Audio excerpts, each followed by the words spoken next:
Some very interesting Calgary Flames trade speculation, discussion, contract discussion especially. I really want to get into some contract discussion for Dustin Wolf as well in this video. But guys, welcome back to Pixel Plus Hockey. If you could make sure to hit that subscribe button, it would be so greatly appreciated. And thank you to those that are already supporting me as well. Now, it is interesting that some insiders are saying that Nazem Kadri is sitting still. Frank Cervalli recently reported that, but again, we do keep on kind of hearing some trade rumors around this center. I'm kind of split as to how the Calgary Flames are going to deal with this. Because here's the thing. You have the Gavin McKenna draft next year, and it's almost maybe a good thing for the Flames to be pretty bad. Like there are some pretty good players even after McKenna that are going as well. Like they have a chance to have a franchise-altering draft here, and it's almost like, okay, Nazem Kadri's pretty good. You know, who's going to play center for them, but, like, who really cares? If you can just be a bit worse, it's almost like a good tank year for them. Now, I know that's maybe not exactly what Flames fans want to hear, but it actually just makes a lot more logical sense. And we have a really interesting article that I came across. 5 potential trade destinations for Flames center Nazem Kadri. So again, in this article, they link the Maple Leafs, the Montreal Canadiens, the Carolina Hurricanes, actually, the Colorado Avalanche, and the New Jersey Devils as well. Now, out of all of those teams, which team would be the most desperate? So honestly, I don't look at the Maple Leafs as being that desperate because they have a decent center position. Tavares, they have Waugh, they have Matthews. I think the Montreal Canadiens make a lot more sense here. Like they really make a lot more sense to me because they only have Suzuki, then they have Doc. Then they have, Jake Evans, and I'm thinking to myself, like, Nazem Kadri, like, I get it, he's old, I understand his contract, but he still performs. He honestly, he was a Habs fan, let's not forget that. I pointed this as being, so that would be my number one pick, because I pointed this being, like, one of the number one things that the Habs should go for. I would love to see Nazem Kadri playing for the Montreal Canadiens. Now, then the question goes, how much do the Montreal Canadiens want to give up for Nazem Kadri? How will that go? We could go over all that, but this is the player that they should get, and apparently he's willing to waive to go. Here's the thing. I understand the Flames are saying, well, hey, we don't want to let him go. It's not like in our priorities to let him go. But I'm starting to think that, like, eventually he is going to be gone because I don't think that Kadri just matches their rebuild. I just don't think it makes logical sense.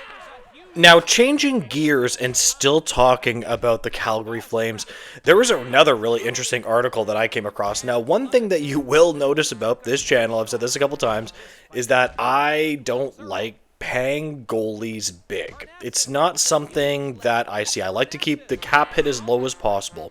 So here's the thing. My suggestion with general managers would say, I think you should keep the cap hit as small as possible and go as short as possible. That makes the most sense to me because goalies are just so erratic.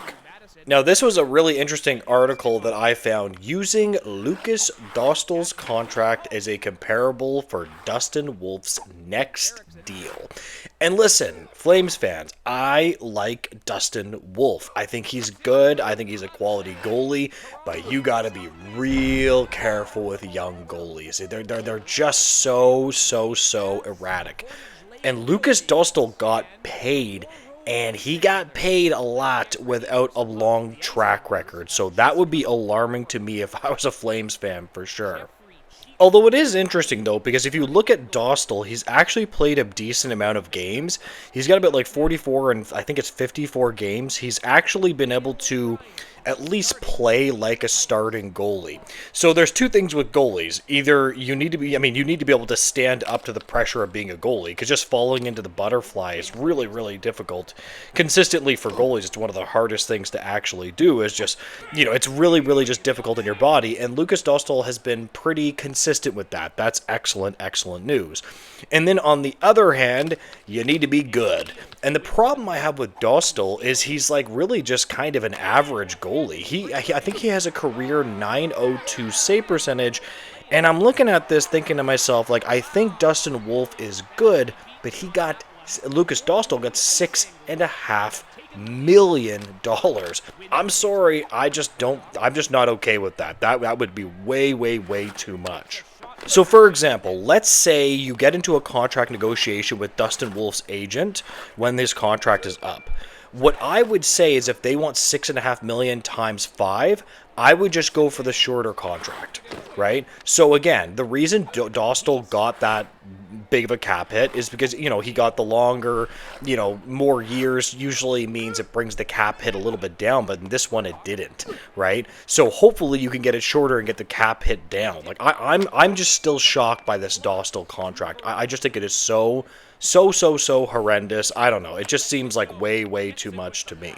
Again, the Flames have a ton of different decisions to make with a lot of their players. Remember, they have a Rasmus Anderson decision to make as well. And again, he's not necessarily blocking the trade, obviously, but he's refusing to sign with other teams. That's another issue that the Flames need to overcome, and I think they need to make that decision before next season starts, preferably, so they can get that settled. You might want to just tank this season to give yourself the best chance at Gavin McKenna. You're going to have to see what Dustin Wolf is going to want. So the Flames actually have a lot of contract decisions to make, especially after this season as well. So there's going to be so much happening around the Calgary Flames. But why don't you guys tell me what you think? Drop your opinions below. If you can make sure to like, comment, and subscribe, I would greatly appreciate it, guys. And make sure to have a great day. Goodbye, guys.